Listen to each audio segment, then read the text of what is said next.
Imagine standing at the edge of a city that believes it owns the future. The walls rise high, the streets hum with trade, and the temples glow as if the gods themselves have settled there permanently. Everyone tells you this place is sacred. Everyone insists what happens here is necessary. And yet, no one meets your eyes for long. They smile too quickly. They speak in rehearsed phrases. Because once you step through those temple gates, your life will no longer belong to you in the way you thought it did. Babylon did not present itself as cruel. It presented itself as holy. That was its greatest strength. Ritual softened what would otherwise be unbearable. Hymns replaced questions. Tradition replaced choice. And generations learned to accept a system without ever naming what it truly was. This is not a story about myth. This is about a structure so normalized that ancient writers recorded it calmly, and so disturbing that later centuries tried to explain it away. Before we continue, if stories that expose the hidden psychology behind ancient power, belief, and control interest you, support the History Veil by liking this video, subscribing to the channel, and sharing it with someone who thinks history is only about glory and conquest. What you're about to hear reveals how belief systems shape obedience in ways far more lasting than force. The heart of Babylon was its temple complex, towering ziggurats that dominated the skyline and the imagination. These were not just religious spaces. They were administrative centers, economic hubs, and symbols of divine approval. To serve the temple was to serve the city. To serve the city was to ensure survival. That logic was taught early, repeated often, and rarely questioned. Young women were brought to these temples under the language of blessing. Families framed it as honor. Priests framed it as duty. The city framed it as necessity. The words mattered because they transformed submission into participation. The ritual was never described as coercion. It was described as sacred obligation. Ancient accounts speak of women seated within temple courts, marked by symbolic adornments, waiting. Men entered. Payments were made. Names were recorded. On clay tablets, this was all clean and orderly. Silver counted. Grain tallied. Everything accounted for. What the tablets never recorded was consent. What they never recorded was fear. Systems that rely on obedience rarely bother to document what obedience costs. To the outside world, these women were called priestesses. That title did important psychological work. It suggested status, purity, purpose. It implied choice. And in some cases, it even offered limited protections under the law. But protection is not freedom. Recognition is not autonomy. A person can be honored and still be owned. Training came first. Music, movement, composure. How to lower the eyes without appearing afraid. How to remain still without seeming resistant. These were not skills of devotion. They were skills of survival. The temple did not need violence to enforce compliance. It relied on routine, hierarchy, and the quiet understanding that leaving was not an option anyone talked about. At night, the city changed. Lamps burned. Incense thickened the air. The outer gates closed, but the inner courts remained active. Men arrived with offerings. Some were merchants. Some soldiers. Some travelers passing through. They did not linger. The process was efficient. Payment, record, passage behind curtains. When something happens often enough, it stops feeling shocking. Repetition turns the unbearable into background noise. This is where the illusion of devotion collapses. Because devotion implies choice. And choice requires an exit. The temple offered none. Days were scheduled. Names were called. Duties assigned. A person who cannot refuse is not participating. They are complying. And compliance, when framed as holiness, becomes incredibly difficult to challenge. The city benefited enormously. Temple storehouses filled with grain. Silver accumulated. Trade flourished. Prosperity became proof that the system worked. And when a system produces results, questioning it feels dangerous. Who would risk angering the gods? Who would risk destabilizing the city? This is how responsibility dissolves. Everyone plays a role. No one feels fully accountable. Once a year, during major festivals, the rituals intensified. Public ceremonies celebrated fertility, renewal, and divine favor. Inside the temple, preparations were precise and controlled. Symbolism led over reality until the two were indistinguishable. Participants were told this was about the future of the land. The city's survival. The will of the goddess. When a system links personal sacrifice to collective survival, refusal becomes almost unthinkable. What is most striking is not that this happened, but how quietly it was accepted. There are no accounts of rebellion. No records of mass refusal. Instead, there is silence. Names appear on tablets for a time, then disappear. No explanation. No farewell. Lives folded neatly into archives that cared only about totals, not outcomes. Later generations struggled with this history. Some argued ancient writers misunderstood. Others insisted the rituals were symbolic, exaggerated, misread. It is easier to question the source than to confront the implication. Because accepting the truth means admitting that a civilization celebrated for its law and order built prosperity on the systematic removal of choice. Babylon did not need chains. It used belief. It used structure. It used the fear of disorder. And in doing so, it created a system where harm did not look like harm. It looked like tradition. Like duty. Like something that had always been done and therefore could not be questioned. This is the most dangerous kind of power. The kind that does not announce itself as violent. The kind that convinces people to participate in their own erasure. When history remembers empires, it remembers architecture, trade, conquest. It rarely remembers the human cost paid quietly in controlled spaces, recorded only as numbers. Part 1 of this story is not about shock. It is about recognition. Because the mechanisms Babylon perfected did not disappear with its walls. They reappear wherever systems demand obedience without exit, wherever belief is used to silence discomfort, wherever tradition is allowed to outrank humanity. And this is only the beginning. Inside the temple, time stopped belonging to the outside world. Days were no longer measured by sunrise or sunset, but by bells, chants, and the calling of names. Once a woman crossed into this system, her life did not move forward. It repeated. Routine replaced identity, and repetition slowly erased resistance. At first, the structure felt orderly, even comforting. There were schedules for waking, for eating, for bathing. Oil was poured carefully over skin. Hair was arranged with precision. Hymns were practiced until they no longer required thought. The body learned what the mind could not yet accept. This place did not reward questions. It rewarded adaptation. The women were told they were qadištu. Sacred. Set apart. The word mattered. It suggested elevation, not removal. To be qadištu was to belong to the goddess, not to any man. On clay tablets, that distinction looked meaningful. The law recognized them. It listed wages, protections, status. But law records ownership, not experience. And experience was shaped by what the tablets never mentioned. At night, the temple changed. Lanterns ignited. Incense thickened the air until breathing itself felt ritualized. The outer gates closed, but the inner courts remained open. Men entered quietly, guided by priests who spoke in low, practiced tones. Payments were made in silver, grain, cloth. Everything was measured. Everything was recorded. Nothing was discussed. Behind curtains hung low to preserve the illusion of privacy, women waited. Some stared at the floor. Some fixed their eyes on nothing at all. Over time, expressions became uniform. Neutral. Composure was survival. Emotion only complicated what could not be refused. This is where the idea of devotion collapsed completely. Because devotion implies willingness. And willingness requires the power to say no. Here, refusal was never framed as an option. Not because it was forbidden, but because it was unthinkable. The system did not need threats. It relied on certainty. This is how things are done. This is how the city survives. This is how the goddess is pleased. Once a payment was made, tradition took over. Tradition did not explain itself. It did not justify. It simply proceeded. A priest gestured forward. A curtain parted. And a woman followed a path that had been decided long before her birth. No cruelty was required. Only continuity. What followed was never described in detail. Ancient records avoided specifics. Hymns spoke of union, blessing, fertility. Tablets recorded offerings. The silence around the act itself was deliberate. Systems that endure do not linger on their own violence. They normalize it, ritualize it, and then move on. When morning came, the city resumed its rhythm. Markets opened.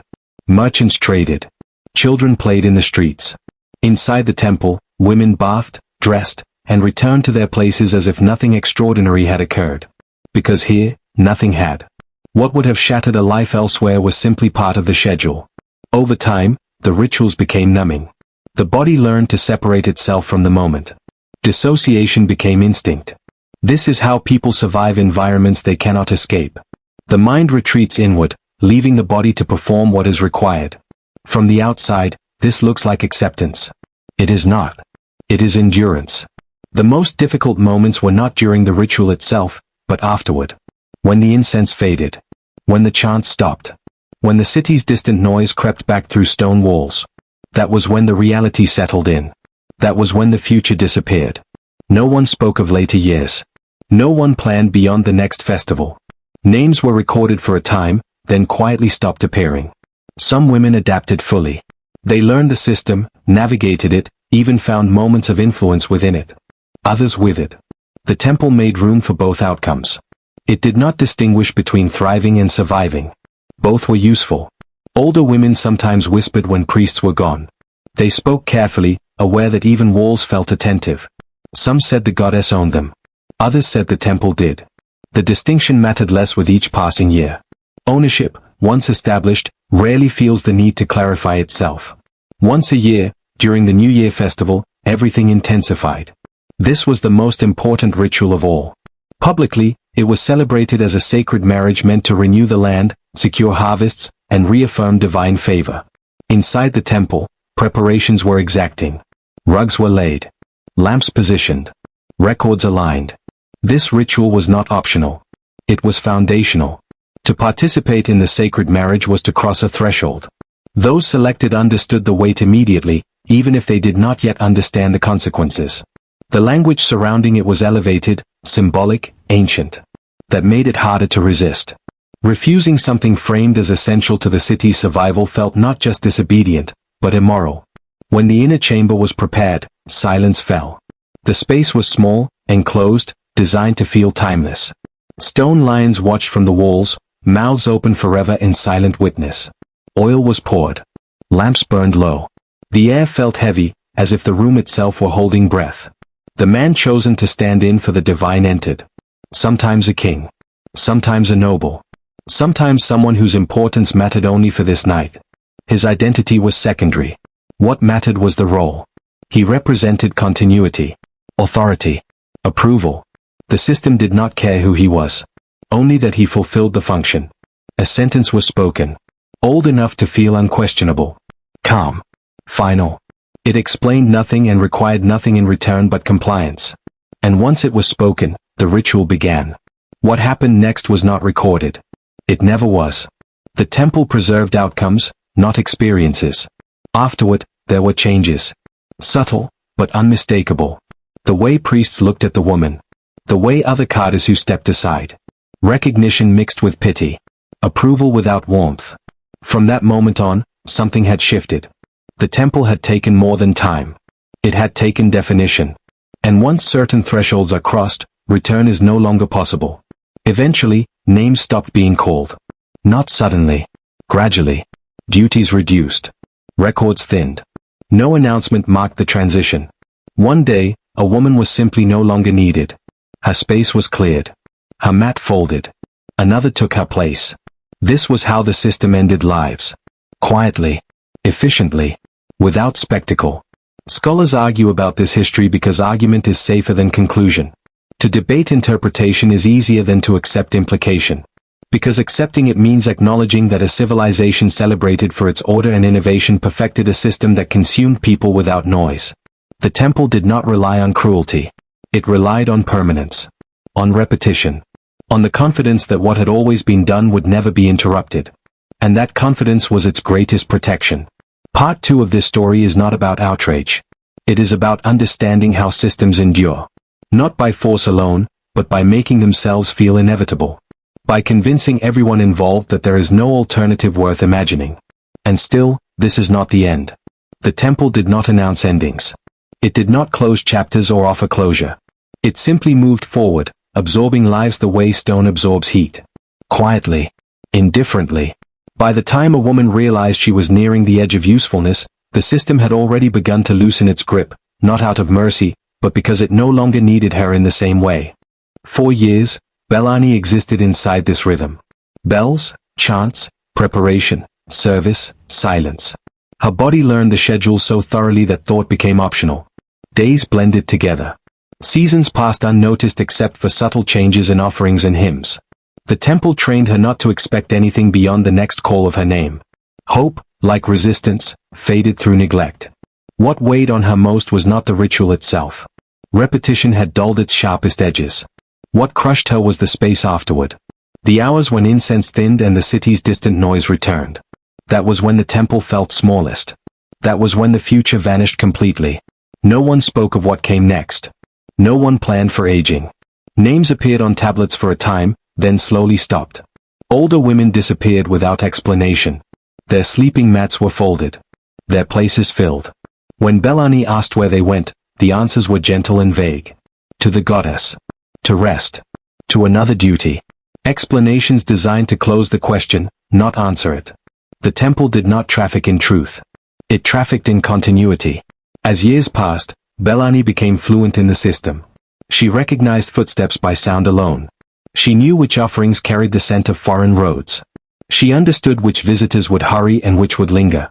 An accountant once told her she brought good fortune.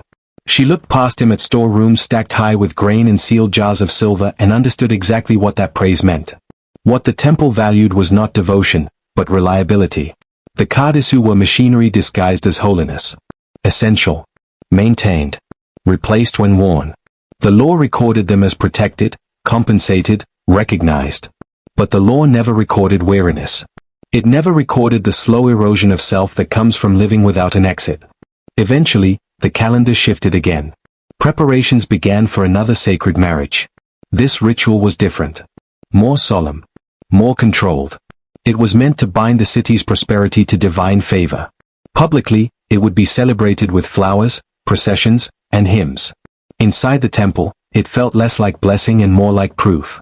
Proof that the goddess's favor had been secured once again. This time, Belani's name was called. The moment carried weight. She felt it immediately. Oil was placed in her hands. Her hair was arranged more carefully than usual. The rope crown was adjusted with precision. Even those who had trained her moved differently now, more reserved, more watchful. No one explained what this meant. Explanation was unnecessary. The atmosphere spoke for itself. The inner chamber was dim, lit by only a few lamps. Stone lions stared from the walls, mouths open forever in silent witness. The space was small, enclosed, timeless. It was designed to feel inevitable. As if what happened here had always happened and always would. A figure approached. Important, though identity no longer mattered. King or noble, it made no difference. The role was what mattered. The presence shifted the room. Belani lowered her eyes as she had been taught, feeling the familiar weight settle over her. The priest circled. The chant deepened. The lamps burned lower. A sentence was spoken. Calm. Certain. Old enough to sound unquestionable. It framed what was about to happen as necessity. As service. As something the land and city depended on. Language perfected to erase refusal. What followed was never written down. The temple did not preserve details meant to remain sealed. Only outcomes mattered. The next morning, everything looked the same. But nothing was. Priests nodded as they passed her now. Other qadištu stepped aside instinctively. Recognition mixed with pity. Approval without warmth. Elani, the woman who had trained her, looked at her differently too. With understanding edged by sorrow. You have seen the heart of the temple, she whispered. And the temple has seen you. After that night, Belani's role shifted. Duties changed. Records beside her name grew denser, then slowly thinned. She was no longer being prepared. She was being used differently. The temple had taken what it required. Once certain thresholds are crossed, there is no return to what came before. Then one day, her name was not called. There was no ceremony. No dismissal. No farewell. Her entries on the tablet simply stopped. This is how qadištu disappeared. Not through scandal. Not through violence. Through quiet erasure. Spaces were cleared. Mats folded. Another name took her place. What became of Belani afterward is unknown. The records do not say. They never do. Scholars argue about what this silence means. Some suggest retirement. Others suggest reassignment. But argument is safer than conclusion. Because the conclusion is uncomfortable. The tablets show a system that functions smoothly. Payments recorded. Roles assigned. Rituals regulated. Lives consumed without noise. Some women entered willingly. Others were given by families with no alternatives. A few gained status. Most faded without trace. Belani existed in the middle. Elevated just enough to be useful. Never enough to be released. History does not preserve voices like hers. The temple recorded grain and silver, not fear, not longing, not regret. And yet, the silence around her name speaks clearly. It tells us she was never meant to be remembered. Only counted. That is why later generations tried to bury these rituals beneath metaphor and denial. Not because they were small, but because they revealed too much. They exposed how easily belief can be weaponized. How systems can consume people without ever raising a hand. How cruelty can hide behind order. The temple is gone now. The ziggurat reduced to dust. The chants silenced. The lines broken beneath sand. But the mechanisms remain familiar. Wherever obedience is framed as virtue. Wherever tradition outranks humanity. Wherever people are told sacrifice is necessary and refusal is unthinkable. Belani remains what the system intended her to be. A name briefly pressed into clay. A life absorbed by something that called itself sacred. And a reminder that the brightest temples often cast the darkest shadows. If you reach the end of this story, remember her. Because remembering is the only justice systems like this never accounted for.